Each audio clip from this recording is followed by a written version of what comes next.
This video is going to be about vehicle inspections. And so what we're going to do is go tagging along with the other video that I did on filling out a work order. This one's going to go along with the same Suburban that we started with the work order. And so we're going to do a quick inspection on this vehicle. Now, this is probably going to take more time than it normally would to do a vehicle inspection, but in reality, whenever you do a vehicle inspection, it should take approximately 10 to 15 minutes once you get proficient at it. The first couple of times you do it, it's probably going to be a little bit longer. So what we're going to do is, now it doesn't really matter what order you do the inspection in, as long as you're consistent and you do the same routine every single time. And that way you don't miss anything. We're going to go off from the work order and we're just kind of go down through the checklist. Now there are some things I'm not going to require you to do on a vehicle inspection for this class, but there are some things that you will be required to do. Okay, so on the work order, over here on this side, we have a checklist of things that we're going to do. And then, like I mentioned in the other video, we've got the tire here, which we're going to look at tire pressure. We're going to look at the vehicle. If we have an opportunity, we'll measure brake linings. Otherwise, we're just going to look at the vehicle and write down any scratch and dents. And then we'll also check the electrical system, the charging system, the battery. And what I usually do with this to start with is one of the items on the checklist over here is to check all of the lights to make sure that they work. The dash lights especially, because there's a lot of warning lights on those dash lights that you need to make sure that they do work.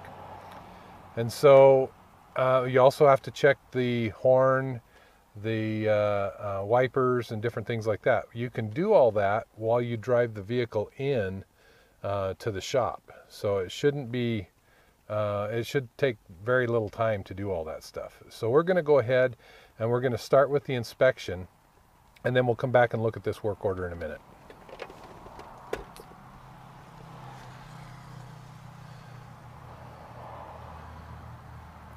So to start with, what we're going to do is we're going to look at the dash lights when I first start the vehicle, when I first turn the vehicle on.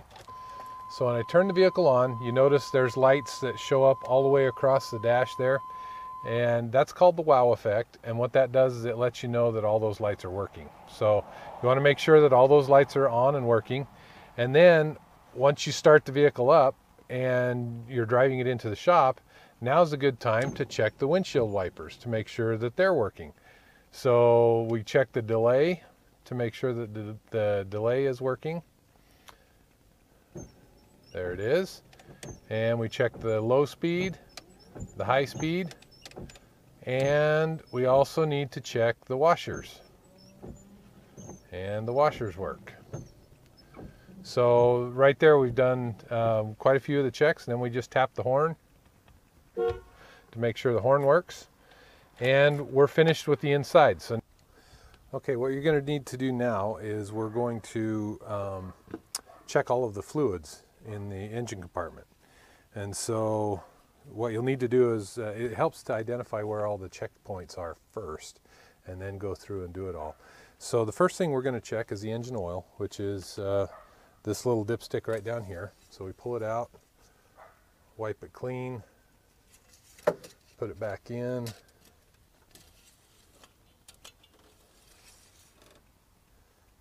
And we look at the oil on here. It should be right up in those marks for high and low.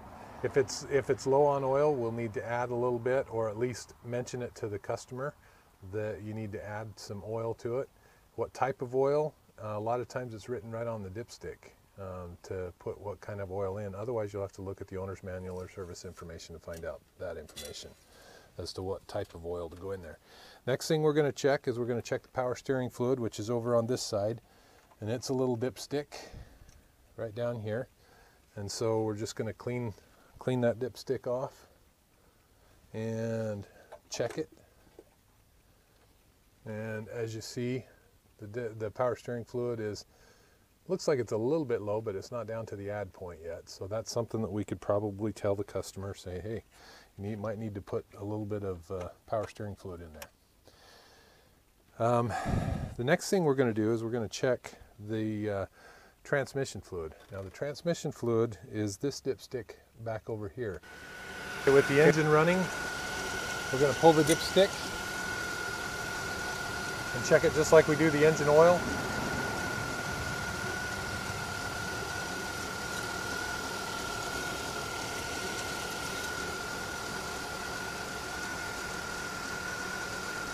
And it looks like we're right about at the add mark, so we need to make sure we note that on the work order to let the customer know that we need to add a little bit of transmission fluid. Okay, the next thing we're going to do is we're going to look through and make sure that there's no obvious issues inside the engine compartment here. So one of the things that you need to look at, especially for this class, this is the engines class, one of the things that we need to look at is the belt, to make sure that the belt is in good shape. And so what we're going to do is we're going to take a look at the serpentine belt, and specifically at the tensioner. The tensioner is right here.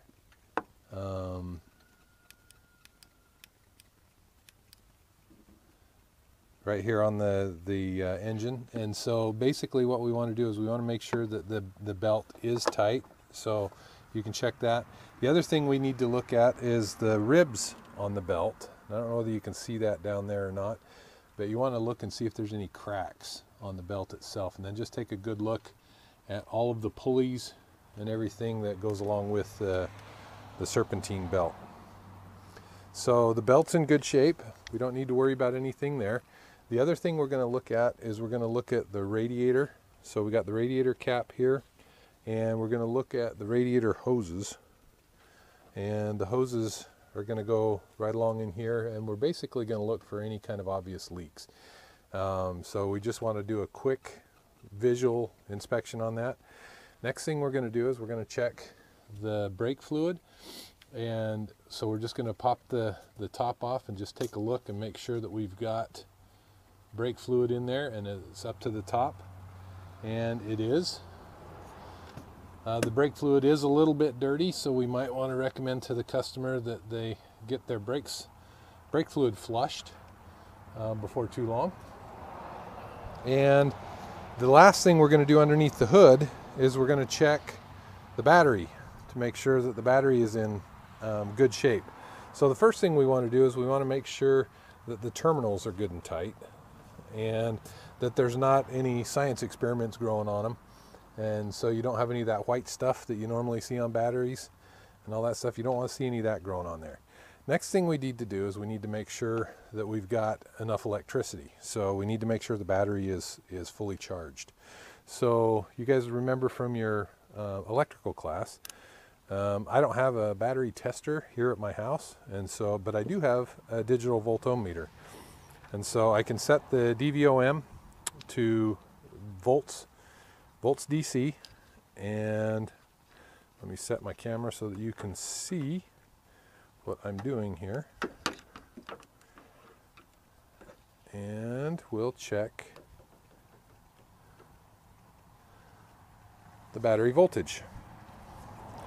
So we're just going to do an open circuit voltage test on the battery, and we've got 12.5 volts, and actually it's 12.54, and if you remember, 12.6 is a fully charged battery, so 12.54 is not too bad,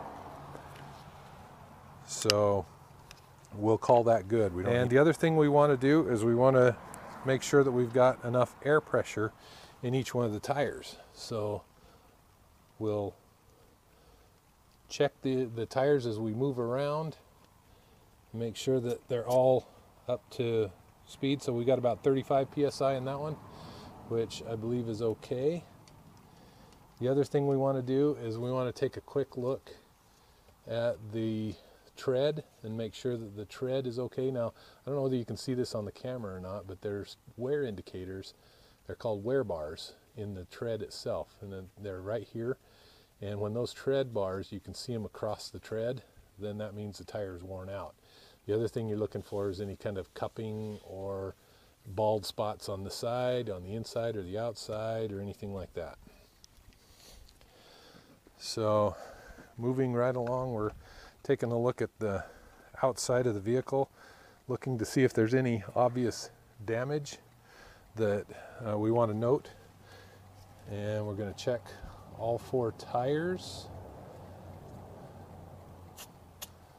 So it's about a little over 35 psi there. And there again, we're going to check the tire tread, make sure that we're good all the way across, and then just continue around.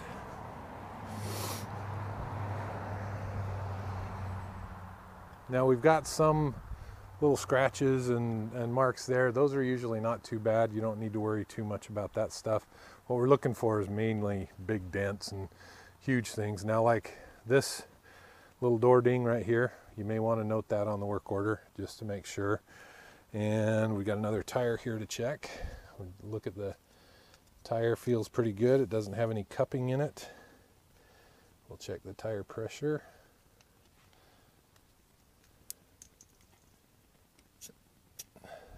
And we're about the same pressure as the other tires. I'll pick up the cap later. And we're just going to continue looking. We also want to make sure that there's no cracks in the windows or anything like that. Now there is some paint chipping here, so that might be something that that we want to look at or address on the customer's work order.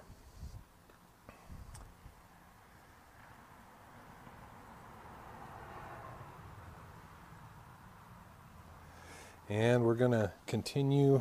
We got one more tire to check here. So, and it's the same pressure as the rest of them. So tire pressure is good.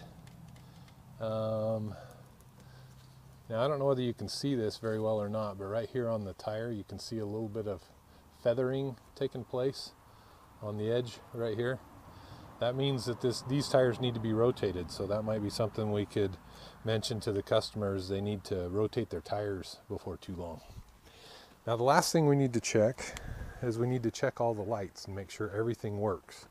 So the first thing I'm going to do is turn on the headlights, and we'll walk around and we'll take a look at the headlights. We got headlights and park lights, everything's working. Looks like we have one that's out right here. On this side over here it seems to be working. And let's walk around to the back.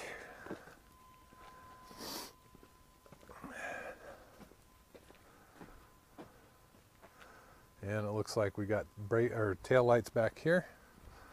Next thing we're going to do is we're going to look at the turn signals, actually high beams. So looks like our high beams are working.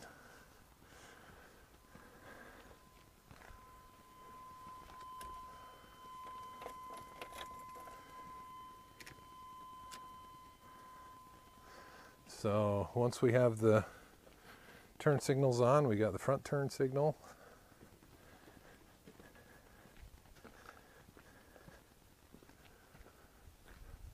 And the back turn signal. And this goes a lot faster when you have a partner to sit in the driver's seat and manipulate all the controls for you. So we got a front turn signal there.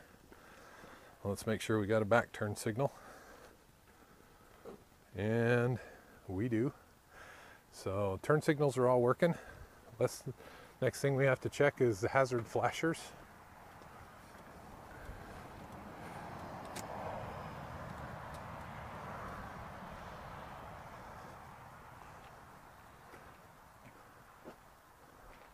So we got hazard flashers in the back.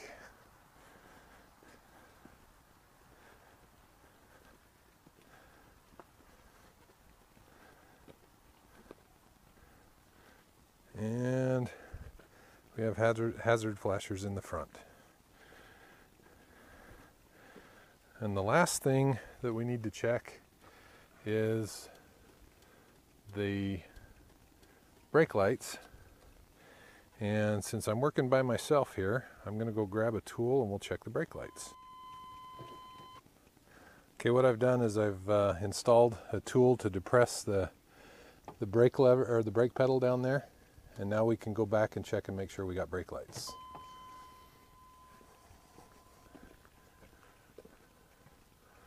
So if we look at the back of the vehicle, looks like we have both brake lights, and the high mount brake light is working as well. So that completes our vehicle inspection. And we're going to fill out the paperwork and make sure that everything is good to go on that. So here's what we do: is we just walk right down through the checklist. So windshield wiper washer fluid and level, automatic transmission, brake fluid linings, power steering fluid, coolant recovery, so to make sure we have enough coolant in there, transaxle, engine oil level, windshield for cracks or blemishes, windshield wiper blades, horns. By the way, the windshield wiper blades you can check while you're doing the windshield washers, because if the wipers wash clean, if it doesn't leave any streaks or anything, we're good to go on the wiper blades. So anyway, we're just going to go through here and we're going to check all these. Now, if you remember, we had power steering fluid. So that's power steering fluid right here. We want to check that with a yellow because it was kind of in the need of some attention. So we'll mark that with yellow. And I'm trying to remember if there's anything else that was in yellow. I don't think there was.